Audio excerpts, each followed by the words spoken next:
Madame, Monsieur, bonjour, bienvenue. Vous êtes sur I24 News, vous regardez Société. On ne pouvait pas conclure cette semaine sans faire le point sur l'évacuation de l'implantation d'Amona qui bouleverse, vous vous en doutez, l'opinion publique en Israël. Que l'on soit pour ou contre, on ne peut pas rester indifférent à ce qui s'est passé hier sur cette petite colline de Benyamin.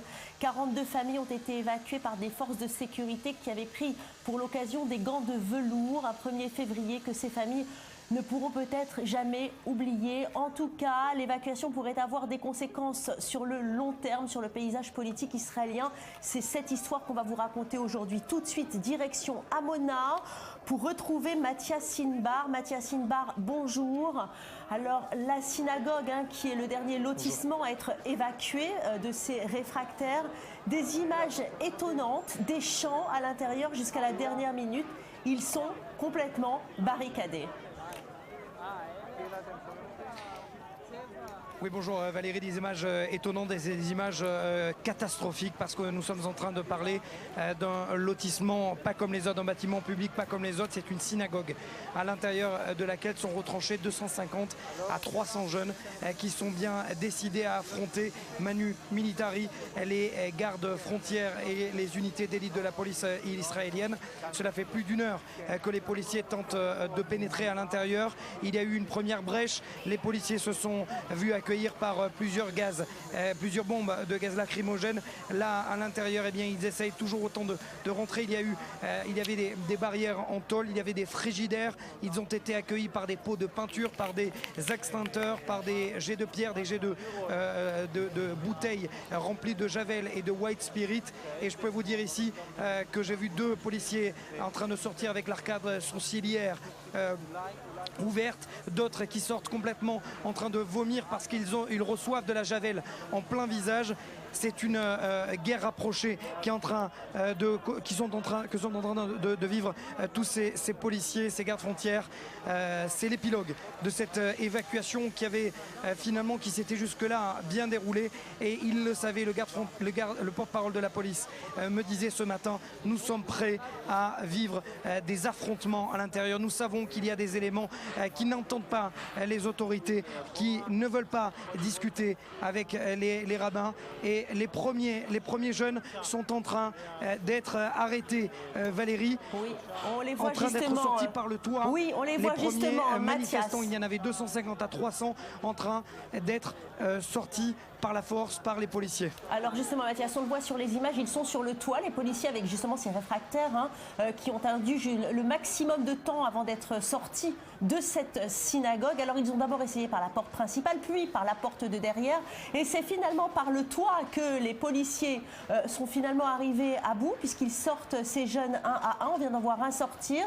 Ils sont plus de 250 à l'intérieur, et ces policiers, il y en a eu 3 qui ont été blessés avec des arcades sourcilières ouvertes. Des jeunes à l'intérieur qui se sont enchaînés, qui ont lancé des pierres, des scènes déjà vécues, Mathias Sinbar, quand même. C'est assez impressionnant. Je dois dire que, effectivement, je le disais hier, j'ai vécu ces scènes en 2006, des scènes de violence extrême. Lors de la première évacuation de Amona Aleph, c'était le 1er février 2006. Et là, 11 ans plus tard, il n'y a certes pas de police montée, il n'y a pas, ou très peu, de Yassam, d'unités d'élite. Les policiers ne sont pas armés ni casqués. Certes, ils portent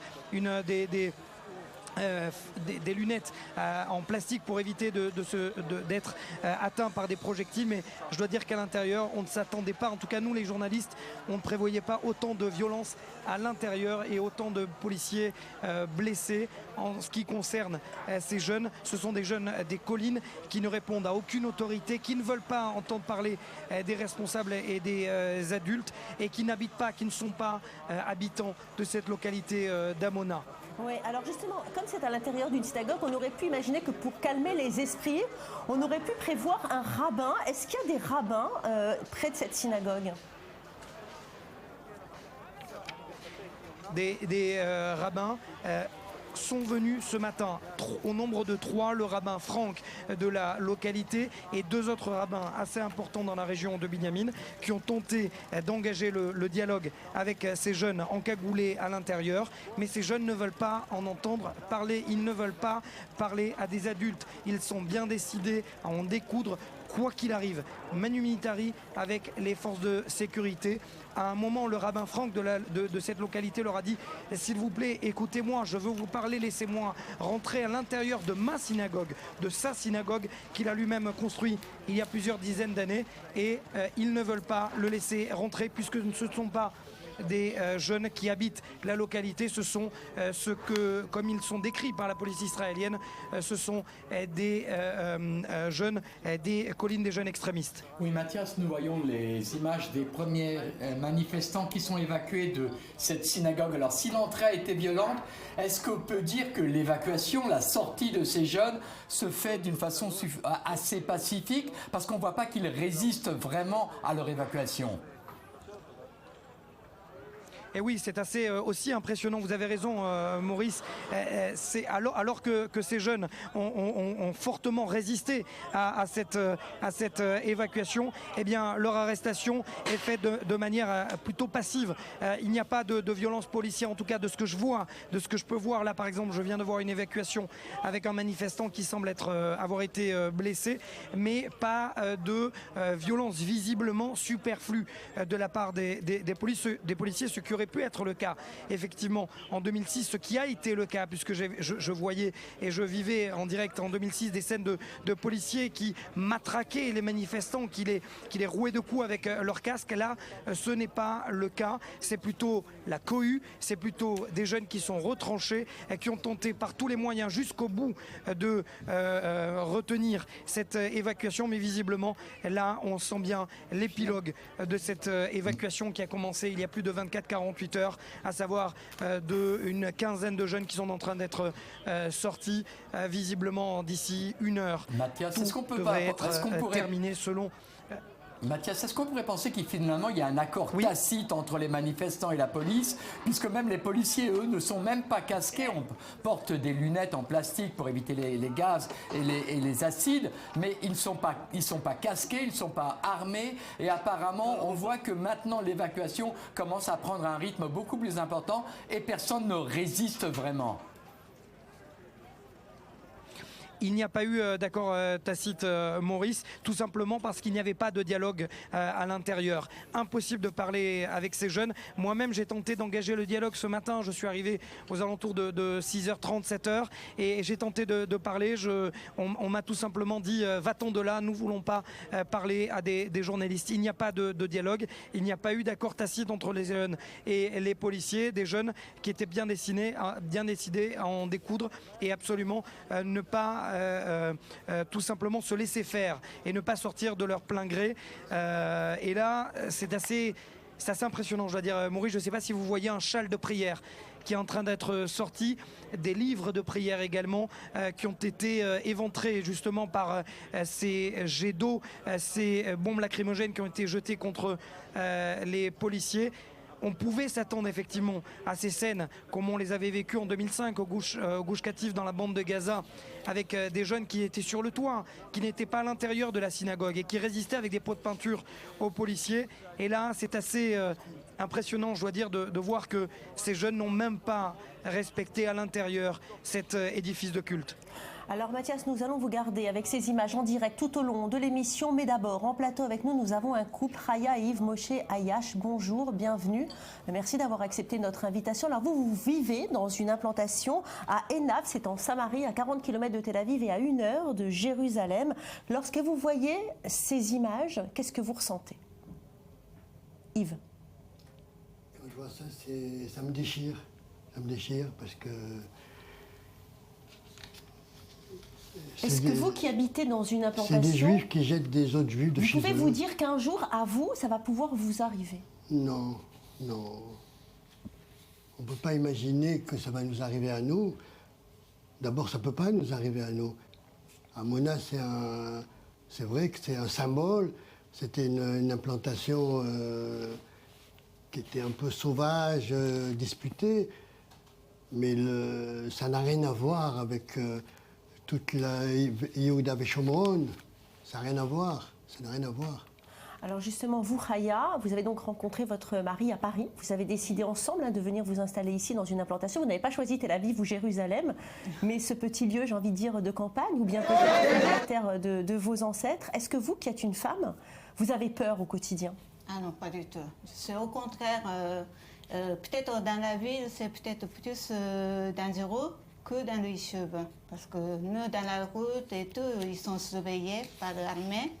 Et on est vraiment tranquille et puis la vie est confortable. Ouais. Je vois beaucoup d'émotions dans vos yeux, Yves Moshe Ayash. Alors on vient de le dire, ces gens qui étaient à l'intérieur de cette synagogue, ce ne sont pas des habitants d'Amona, mais ce sont des manifestants qui sont venus justement pour venir soutenir ces habitants. Qu'est-ce que vous ressentez? Vous vous dites que vous aussi, vous auriez dû être là-bas pour les aider. Qu'est-ce que vous pensez de ces jeunes? Ces jeunes, ils sont nés là-bas. Ils sont nés ils sont des élèves de yeshivot, et donc on les déracine de la terre, de nos ancêtres, alors qu'ils sont dans les yeshivot, qu'on apprend la Torah et qu'on apprend que c'est notre terre depuis 3000 ans. Et comment voulez-vous que ces jeunes qui sont nés là-dedans acceptent qu'on puisse, d'autres juifs viennent et nous disent « Ah non, il faut sortir, il faut partir, abandonner nos maisons ». Pourquoi faire? Pourquoi faire? Maurice Fergan, ces jeunes-là, ce sont ce qu'on appelle les jeunes des collines. Qui sont-ils exactement? Ce sont des jeunes qui vivent généralement autour d'implantations dans des espèces de baraquements ou de tentes qui échappent à tout contrôle, même du rabbinat local, et qui ont décidé de retourner vers une vie plus ou moins, je dirais pas sauvage, mais assez primitive, qui élève que des animaux, des chèvres et des poulets un peu dans la nature, et qui vivent totalement en marge. Ce sont des marginaux. On les a traités déjà d'anarchistes. Je ne suis pas sûr que le terme leur convienne. Mais moi, ce que je voudrais vous dire, c'est que ces images, on les a déjà vues, Valérie. Moi, je me souviens des mêmes images en 2005 dans la synagogue de Neve Dekalim, où il y avait 2000 jeunes enfermés dans la synagogue de Neve Dekalim. Ce n'étaient pas des habitants de Neve Dekalim, ce sont des jeunes de tout le pays qui étaient venus pour soutenir ce qu'on appelle la politique d'implantation dans les territoires. La police, encore une fois, et je suis en admiration devant ces images, parce que la police, encore une fois, utilise, j'ai l'impression, un gant de velours, arrive à trouver le moyen de faire face à des situations qui sont des situations extrêmes. Parce que moi, j'étais enfermé dans la synagogue de Neve Dekalim avec ces jeunes qui s'étaient enchaînés les uns aux autres. Il y avait des enfants de 13 ans, il y avait même une autre synagogue qui était pleine de jeunes filles. Ils ont réussi à évacuer tout le monde sans une blessure. Et à la fin, tout le monde est allé prier ensemble, policiers et manifestants, tout le monde est allé prier ensemble. Et c'est ce qui risque d'arriver à l'issue de cette évacuation. Vous allez voir que les jeunes et les policiers vont aller faire une petite prière ensemble, commune. Ça va calmer les esprits, mais il faut là rendre un hommage aux forces de sécurité qui font un travail exceptionnel. Irréprochable, on le voit, parce que c'est vrai que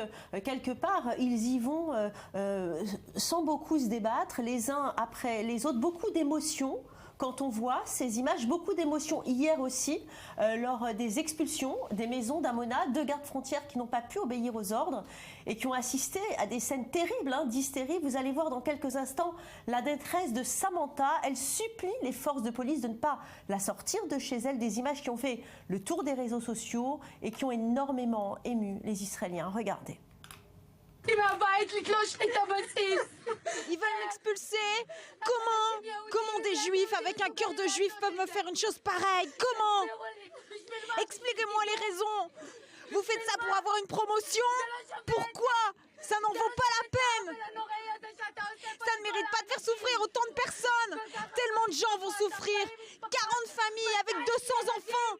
Vous détruisez l'enfance de 200 enfants. Ils vont être complètement déracinés. Comment vous pouvez faire ça? Et enlevez vos lunettes quand je vous parle. Regardez-moi dans les yeux.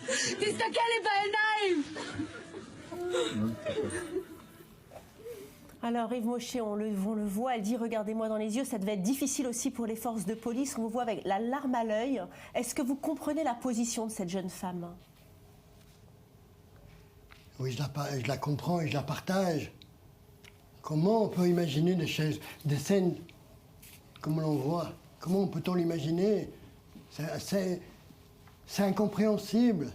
C'est inadmissible. On ne peut pas accepter des choses comme ça. Et vous, Chaya, vous ressentez la même chose? De l'émotion, les larmes aux yeux? Une journée traumatisante donc pour ces familles qui ont été évacuées d'Amona. Elles ont passé la première nuit dans des installations d'Ofra, une implantation voisine. Mais l'avenir de ces 42 familles qui restent encore incertain. Journée difficile également, il faut le dire, pour les forces de sécurité qui se sont retrouvées dans des situations pas simples à gérer. Je vous propose de regarder l'histoire de Ido. C'est un garde-frontière affecté hier pendant l'évacuation des habitants d'Amona. Ido n'a pas tenu le choc. Regardez. Un instant de faiblesse d'un garde-frontière qui demande d'être relevé de ses fonctions lors de l'évacuation de l'implantation d'Amona est devenu l'objet d'une guerre de communication entre la police et les manifestants. Une unité de garde mobile d'Active a été mobilisée pour prêter main forte lors de l'évacuation. À part la confrontation physique, les policiers ont dû faire face à des pressions psychologiques faites d'injures et de colibés, une faiblesse remarquée par les habitants des implantations. איפה לפני שנתיים כל מה שלמדת בתיכון? איפה באמת, לא, הערכים בסיסיים, משפחה וזה. כשזה התגשת לצבא, תגיד לי, אתה, תגיד לי בעיניים! תסתכל לי, פחדן! אתה רוצה? שחתיכת נבלות זה מה שאתם! נלחמים בעם שלכם! זה מה שיש לכם! כשזה התגשתי לצבא? בושה וכלימה! יש לכם בחירה חופשית, תזכרו את זה! יש בחירה חופשית! C'est sous cette pression intense que Ido, l'un des gardes-frontières, se met à sangloter et demande à quitter les lieux. Une demande immédiatement interprétée comme un refus d'obtempérer aux ordres et reçue avec félicitations par les manifestants.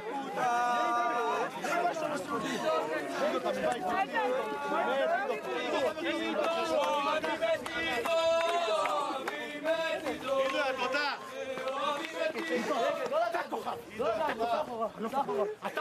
תן לי כיף, תן לי כיף, אתה הכוכב, כל הכבוד לך, שתדע לך שאתה הכי כוכב פה, אתה היחיד שיש לך רגש יהודי, אני אומר לך, אני מתרגש שאני רואה את זה, כל הכבוד לך, כל הכבוד, זה הגיבור, זה הגיבור,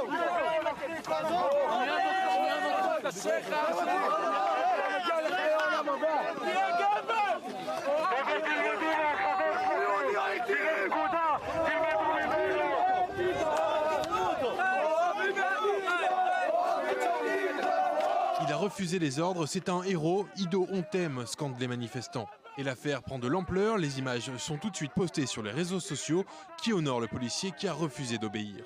Mais la police a une autre version, totalement opposée. Il s'agit d'un garde-frontière d'Active qui a eu du mal. Il ne se sentait pas à l'aise, en difficulté. La pression psychologique exercée sur nos forces est énorme. C'est la raison pour laquelle les effectifs ont été préparés à cette situation. Ido ne se sentait pas à l'aise, s'est mis de côté. Mais en aucun cas n'a refusé d'obéir. Il a juste eu des difficultés, une situation qu'il a eu beaucoup de mal à gérer. La police indique qu'Ido reprendra prochainement du service, mais les habitants d'Amona continuent à saluer son refus d'obéir.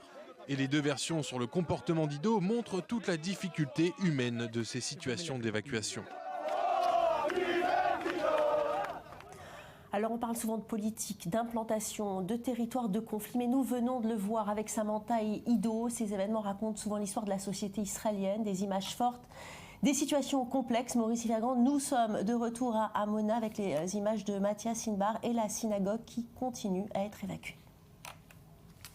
Oui Valérie, ce que je voulais qu'on voit ces images, ces deux histoires, celle de Samantha et celle d'Ido, parce que finalement elles nous décrivent quelque chose qui s'est passé hier et qu'on doit comprendre. Les images que nous voyons en ce moment même de l'évacuation de la synagogue d'Amona, ce ne sont pas des images de guerre civile. Ce qui s'est passé hier à Amona, ce n'est pas une guerre civile. Il n'y a pas un peuple contre une armée ou contre une police. Il y a une armée et un peuple qui tentent de régler des problèmes et vous avez vu l'interaction entre les deux, vous avez vu l'imbrication entre ces jeunes soldats qui souvent sont pas plus âgés que les manifestants ou ces manifestants qui sont de futurs soldats et vous voyez qu'on ne parle pas de conflit social, de conflit politique, de conflit de société.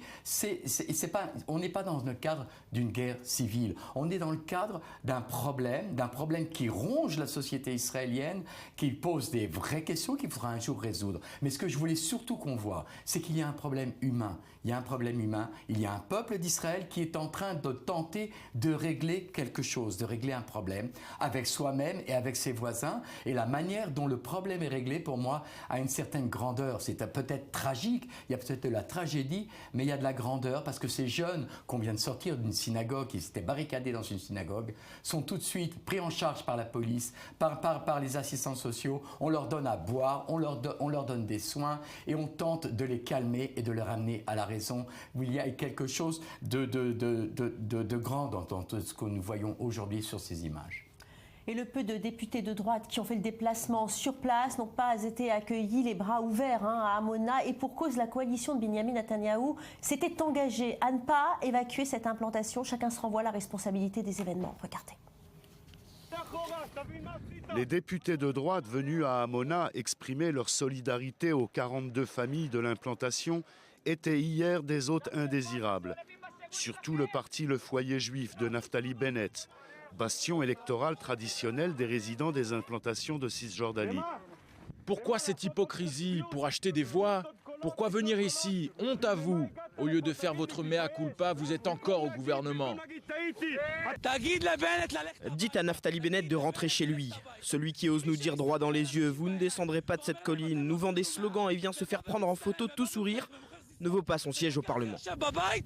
À force d'embarras et à court d'arguments, après avoir maintes fois juré qu'Hamona ne serait pas évacuée, le député Betzalel Smotrich du parti Foyer Juif s'empêtrait dans un analogisme malvenu.